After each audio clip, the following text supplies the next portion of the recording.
Salut à tous, j'espère que vous allez bien. Écoutez, vous voyez, j'enchaîne, hein. Aujourd'hui, je fais pas mal de revues. On va se faire une autre revue. Cette fois-ci, on va aller voir un cléromiseur. On va aller voir un cléromiseur, qui vient d'une marque Vapuiz, qui appartient à Youd. On nous sort un petit Cliro comme ceci, qui s'appelle le Pollux. Pas spécialement beau, pas spécialement moche, mais voilà.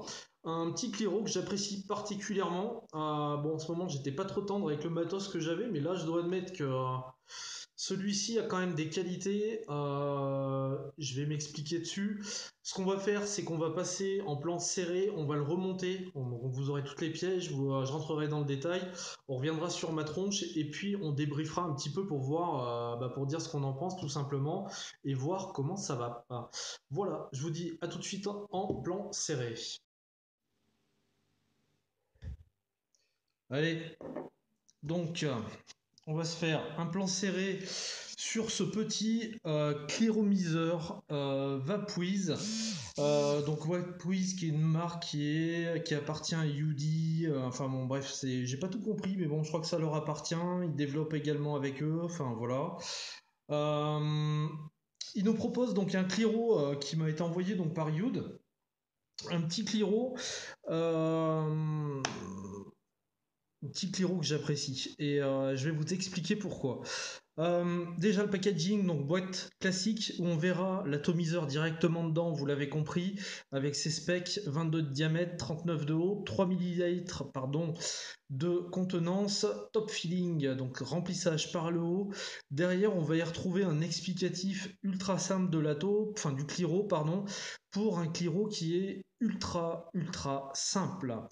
On va ouvrir rapidement. Dedans, on a une mousse et hop, ça, donc l'espère, on n'a rien de plus, hein. Vous voyez, c'est vraiment tout petit. On a ça là, on a une espèce de garantie, d'explication, mais qui est tout en anglais, donc c'est un petit peu relou.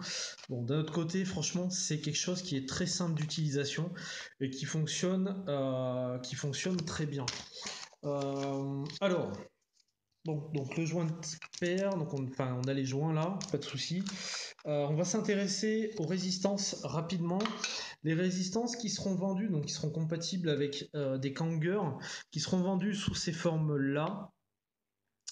Des packs de 2 qui ressemblent étrangement à des paquets de quelque chose, si vous voyez ce que je veux dire, qui sont tout petits, carrés. Elles auront un conditionnement comme ceci. Voilà. Et vous en avez deux par pack. Donc il y a de la 0,2 et de la 0,5 en SS 316. Voilà. Alors il vous préconise les puissances avec. Donc là-dessus, pas de souci. On peut monter jusqu'à 50 watts sur une 0,5, ça doit bien chauffer quand même. Et de 40 à 70 sur une 0,2. Voilà. Bon, packaging des rêves, j'apprécie pas trop parce que ça se rapproche un peu trop d'un paquet de clopes. Voilà. Mais sinon, bon, voilà, du classique. C'est pas le plus important. Le plus important, ça va être la bébête. Alors, on va aller droit au but. Sur cet ato, il y a un défaut majeur. Donc, on va le remonter ensemble, bien évidemment. Mais on se retrouve avec une pièce unique qui est juste énorme. Donc là, vous voyez le dessus et là, le dessous. En fait, comment ça va se passer? On va avoir donc cette pièce-là où on voit la cloche, vous voyez à l'intérieur. Alors il y a encore de l'eau parce que pour sécher ce truc, mis à part y aller au sèche-cheveux et attendre 3 plombes, ça prend un petit peu de temps. On voit une cloche dedans, d'accord. Dessous, on va voir trois trous ici. Donc ça va être le circuit d'air qui va venir. Donc des trous, 3 trous latéraux de ce côté-là, donc qui vont fonctionner avec ces 3 trous-là. Donc on va être sur un airflow par le haut qui va descendre et après remonter. tout simplement. Donc ça va donner des saveurs plutôt intéressantes, un fonctionnement un petit peu à la Sapor. Et on va avoir un autre système donc, de remplissage qui va être ici, donc qui va être bien évidemment séparé du système d'airflow qui va être sur cette partie-là. Le système de remplissage va être à l'endroit du Pyrex qui est ultra protégé, ça faut le reconnaître. Et on pourra remplir par les deux haricots, où on va retrouver la même chose des deux côtés. Petit donc tour sur la raise, une raise somme toute classique, bien aérienne, avec des bons trous. Donc une arrivée de juice, vous voyez, sont déjà abîmées, là, notamment celle-ci. Raise classique, mais qui marche vraiment pas mal, avec une petite grille sur le dessus, voilà, comme d'hab. Et vous voyez, il y a un large contact et des grosses arrivées de jus. La particularité de ces raises, c'est quoi? C'est qu'elles vont se visser par le haut. En fait, donc là, on est, comme je vous l'ai dit, en haut, ici en bas. On va prendre sa raise. On a un joint qui va faire l'étanchéité au niveau de la cloche au-dessus. On va prendre sa raise et on va la visser comme ceci. Vous voyez? Tout simplement jusqu'à la butée. Alors, je vous l'ai peut-être pas fait voir. Je vais revenir rapidement dessus. La butée, elle a un joint d'étanchéité, bien évidemment. Vous voyez? Donc voilà pour la mise en place de la résistance. Pour le bas, ça va être très simple parce qu'on n'a qu'une seule chose à faire, rajouter la base de l'atto. Voyez, où on a la connectique du pin qui est non réglable, mais qui a la particularité de bien sortir. Enfin, particularité non, qui sort relativement bien. Il y a, voilà. On a différentes inscriptions, donc Vapuise, Manufactured, le numéro, le machin, le bidule, voilà. Design and Manufactured by UD. Donc on a la réponse à la question de tout à l'heure. Voilà, donc vous allez mettre votre base, hop, sur le cul du Cliro, et bien sûr, donc la connectique du pin va venir directement sur la résistance. Ensuite, à ce niveau-là, donc vous voyez les arrivées d'airflow. On va pouvoir y glisser une bague. Une bague qui va bien évidemment tourner comme ceci. Focus, voilà. Que vous pouvez obturer à souhait. Jusqu'à totale obturation qui ne sert strictement à rien.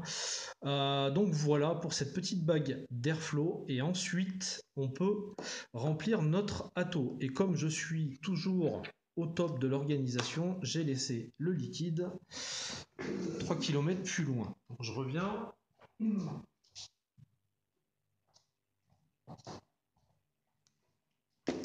On va se mettre un petit juice dedans. En ce moment, ce que je vape énormément. Le numéro 1 des concentrés Fuck the Worlds. Voilà. Donc, remplissage ultra simple. On a 2 haricots. Et on a, pardon, j'ai oublié de vous le montrer, des graduations de chaque côté. Alors, on nous dit limite 2 millilitres. Ok, alors je pense qu'on peut remplir plus. En fait, il y a 3, mais ils mettent la barre des 2 millilitres pour nous donner un ordre d'idée. Ils nous donnent une capacité de 3 millilitres. Bon, ok, alors soit c'est une graduation qui sert à rien, soit ça va au max ici, et vous le constatez, le max est en face du 2 ml. Donc ça se contredit un petit peu. Voilà. Bref, passons ça. Donc, on met ça là-dedans. Je vais essayer de vous faire quelque chose de propre. Voilà. On envoie le purin. Alors, il y a 2 défauts majeurs sur Stato. On a du mal parfois à remplir les 2 côtés de la même manière. Tout simplement parce qu'il y a très peu de place pour que le liquide circule d'un côté à l'autre. C'est un petit peu chiant. L'autre partie chiante, bien évidemment, c'est cette grande partie en une seule pièce qui est hyper compliqué à laver ou à sécher correctement. Mais bon, ça, c'est. Voilà. On a connu ça par avant. Ensuite, on va se retrouver donc avec un top cap, somme toute classique, avec les petites rainures. Donc, ça reprend les rainures de la base. Voilà. On va mettre ça par-dessus. Donc, on va essayer de choper le pas de vis. Voilà, parce que derrière la cam, c'est un petit peu chiant. Voilà, on ferme ça.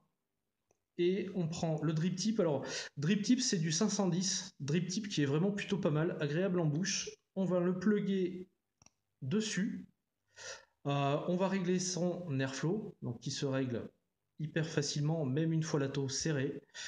Et là, c'est magique. Vous pouvez y aller, vous pouvez jeter la tôle, secouer dans tous les sens. Il n'y aura jamais une fuite.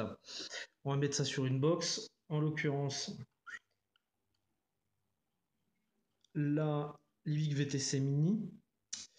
Donc on nous annonce une raise à 0,2. Effectivement, elle fait bien 0,2.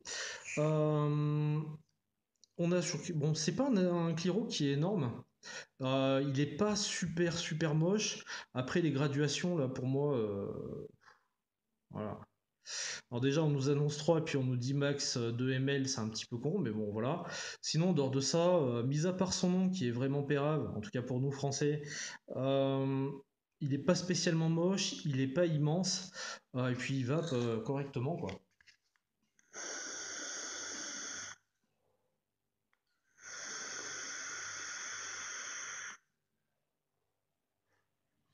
Voilà, vous voyez, c'est...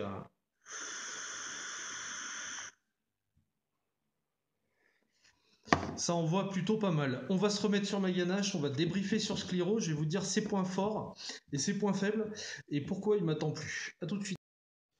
Et on se retrouve sur ma ganache, on va débriefer donc sur ce Cliromiseur, donc ce petit Pollux, franchement ce nom, voilà quoi. Bref, ni moche, ni beau, ni voilà, rien de révolutionnaire. Par contre, pour moi, une qualité importante. J'ai fait pas mal de Cliro et il y en a que je dois vous faire en revue, mais j'avais testé le Serpent Subom, le Protank 4, le Toruk de je sais plus qui d'ailleurs. Bref, j'ai testé pas mal de Cliro du moment avec des raises à 0,2, 0,5. Ça marche bien. Ce Pollux, et c'est vraiment ce à quoi je m'attendais pas, c'est qu'il offre des saveurs tout à fait correctes. Vraiment très correct pour un Cliro. Je sais pas ce qu'en ont pensé les autres. En tout cas, moi, ça m'a sauté aux yeux. Je passe mes custard all day dedans et j'y retrouve des saveurs que j'ai dans des atauts reconstructibles, peut-être pas au même degré, mais en tout cas, c'est largement au-dessus des autres Cliro que j'ai pu tester. Il y en avait un que j'aimais bien, c'était le Tourouk de Coil Art. Voilà, je te cherchais le nom tout à l'heure.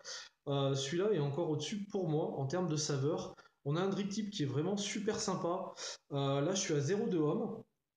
Je suis à 38,5. Je vais vous faire voir comment ça va.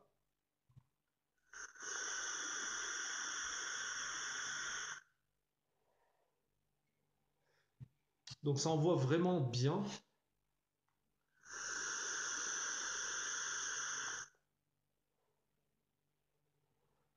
Il y a un tirage quand même un petit peu serré, un petit peu restreint par rapport à ce qu'on a l'habitude de voir en ce moment. Euh, je pense que le fait qu'il y ait beaucoup de saveurs n'est pas anodin. Je suis sur la custard cookie là, de Fake the Rules, là, le numéro 1. Et je retrouve bien ma custard, je retrouve bien ce petit côté sec du gâteau à côté. Je me fais plaisir, j'ai des saveurs qui sont vraiment intéressantes pour les custards là-dessus. Je me suis surpris à l'emmener au taf plusieurs fois, alors au début pour le tester, mais surtout après, le soir quand je prépare pas un gâteau pour le lendemain, du coup je me prends un dripper et puis je me débrouille pour le reste de la journée.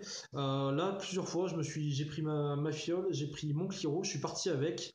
Euh, Ça m'a pas spécialement manqué, j'avais les saveurs qui m'intéressaient. Et c'est le gros point fort de ce Pollux, en fait, en tout cas à mon sens. On est sur quelque chose, donc remplissage par le haut, zéro fuite, un airflow par le haut qui fonctionne plutôt correctement. Un petit peu plus restrictif que les Cliro qu'on voit actuellement, mais c'est pas plus mal parce que maintenant on a l'impression de ne plus rien prendre à part des gros staffs d'air. Et on a des vraies saveurs pour un Cliromiseur. Depuis que je fais des revues, je crois que c'est celui qui m'a le plus impressionné en termes de saveurs. Je parle de Cliromiseur, on est bien d'accord. Euh, il fait vraiment le job. On est sur un truc qui est pas high-end, qui est d'entrée de gamme, qui est machin. et pourtant il fait le taf. Il fait le taf, il fuit pas, il se trimballe partout, vous pouvez le foutre dans tous les sens, on s'en fout, ça bouge pas, et il va très très bien.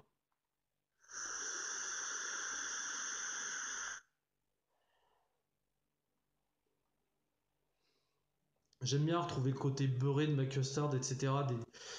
Des petits trucs comme ça qu'on retrouve pas forcément sur des Cliro, qu'on a que sur des reconstructibles.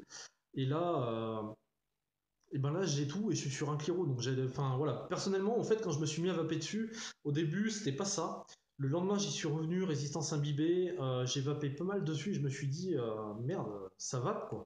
Le truc offre vraiment des saveurs cohérentes quoi. Et puis au final, il m'a plu et je l'emmène. Voilà, franchement, je l'emmène régulièrement au boulot. Le jour où j'ai pas envie de me prendre la tête, je le prends et c'est parti quoi. Et je déguste bien mes custards dedans. Je le trouve pratique, facile à régler au niveau de l'airflow, zéro fuite. Si le deuxième petit défaut, donc le défaut principal pour moi, c'est le fait qu'il soit en une pièce au milieu, donc pour le sécher et tout. Là, on fait pour moi un pas en arrière par rapport à ce qu'on connaît maintenant. Et aussi quand vous le dévissez. Si vous le dévissez comme ça, alors là, bien évidemment, ça va pas le faire, mais il est fréquent qu'en fait le tank se dévisse et pas la base. Ceci dit, j'ai même pas eu de fuite malgré ça. Je m'en suis rendu compte, on s'en rend tous compte au bout d'un moment, on se dit merde, l'atto il part et pas la base, donc je le revisse. Je m'attends à avoir des glouglous, des remontées de liquide, en fait il se passe rien. Voilà, c'est plutôt pas mal. Bon, on va pas passer trois plombes sur un Cliro, mais c'est vraiment pour ceux qui n'ont pas envie de se prendre la tête et qui ont envie de débuter sur un Cliro pas trop aérien et qui veulent des bonnes saveurs, là-dessus, moi j'ai eu une belle surprise. Après, je sais pas ce qu'en disent les autres, mais perso, j'ai eu une vraie belle surprise et j'ai du plaisir à vaper. Donc sur un Cliro, c'est pas donné tout le temps.